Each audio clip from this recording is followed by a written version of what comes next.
David Bengali, the projection designer for Kid Prince and Pablo.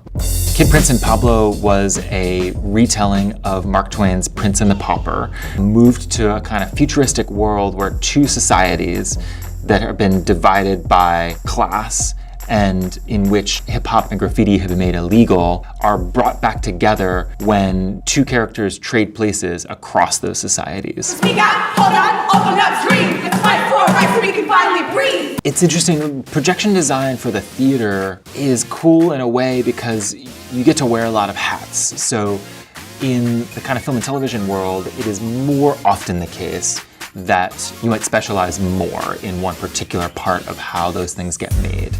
Whereas in the theater, the projection department is responsible for kind of all of the pieces of the kind of filmmaking stuff that happens as a part of working on stage. So the process of bringing a show together, it's very collaborative, and there are all these different elements, and each element has a team that's responsible. So we have projection, we have lighting, we have scenery, we have costumes, we have staging, choreography.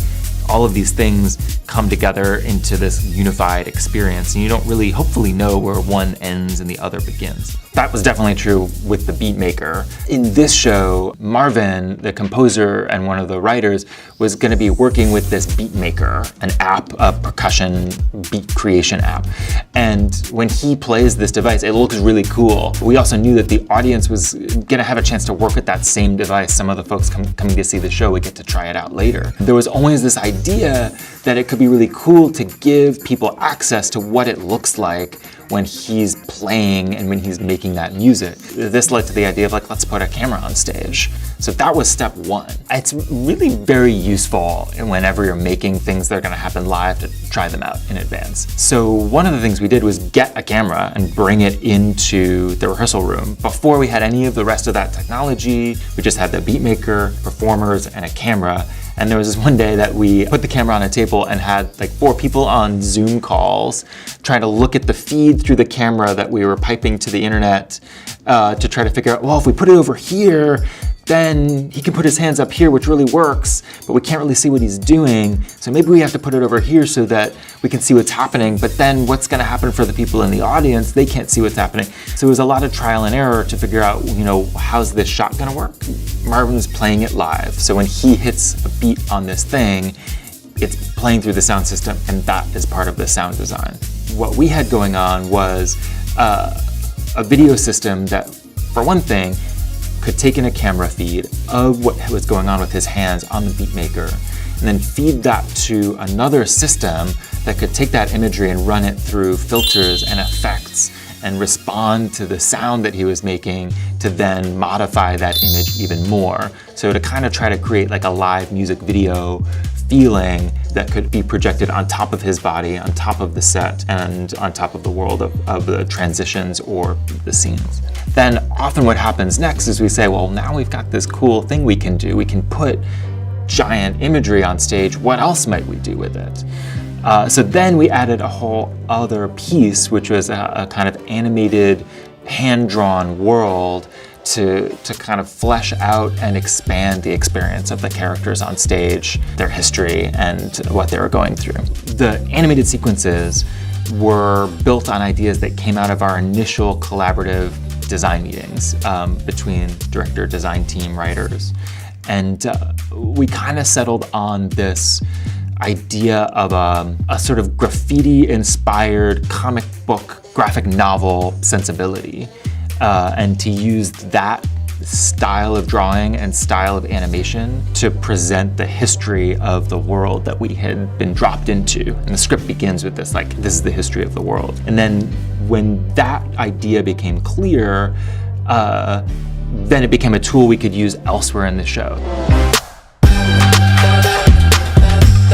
You're not just bringing in stuff, pressing play, and then walking away, because you learn so much in tech, first of all. Like, nothing ever works the way you thought it was gonna work. Everybody has new ideas, and ultimately, we're here to see a performance by live people on stage. And that is really what everything is in service of.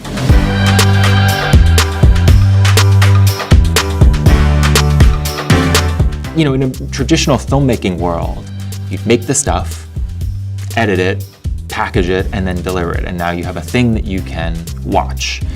And you press play and it just runs. The thing about the theater is that it's live and you're responding to people on stage, and their timing is different, the way the scene plays out is different. So we have to be able to control that stuff in real time. When we actually start tech, what's happening is I'm taking the media materials that I've made and I give them to the programmer, and I'm talking to the programmer, and they are basically writing cues with my guidance. So I'll say, I want this video to play at this time, and then to automatically, when it finishes, start this other video. But I want you to take that other video and play it at half of its original speed and make it blue. Things like that. So while I'm describing those things, the programmer will be sitting in front of a different computer that's able to kind of take that information and make it happen in real time. Then when we go through a scene, I'll get feedback from the director or from other collaborators in the room saying, you know, this is interesting, but what if it were different? What if instead of blue, this thing were green?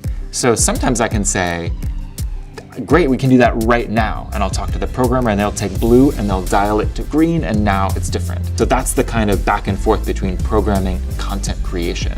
You can't have one without the other. You can make all the movies you want, but until you program them to show up on stage with adjustments mapped onto the scenery, no one will get to see them. Making the gap wider, like we're segregated, cause we arrive later. But being caged out and puts me in a panic. I don't know if that's just me or Over the time of my life that I've spent, working as a projection designer, it's just changed the way that I look at the world as I'm walking around.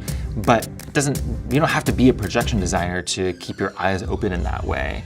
And I really would encourage everyone to, as you're going about your life, to sort of see how the world around you can be framed as a work of art at any moment, and how something that you see one day that you maybe take a picture of that isn't, to put on Instagram, that isn't to share, it's just to put in your personal library, could one day in the future help you tell a story, maybe because you become a projection designer, but maybe for some other reason, like that picture you took or that drawing you did 5 years from now is going to be something that is really special to you, or really helps communicate something that it's the perfect thing to share. It's something that can come out of working in the theater, but it can apply to any path in life that you go down.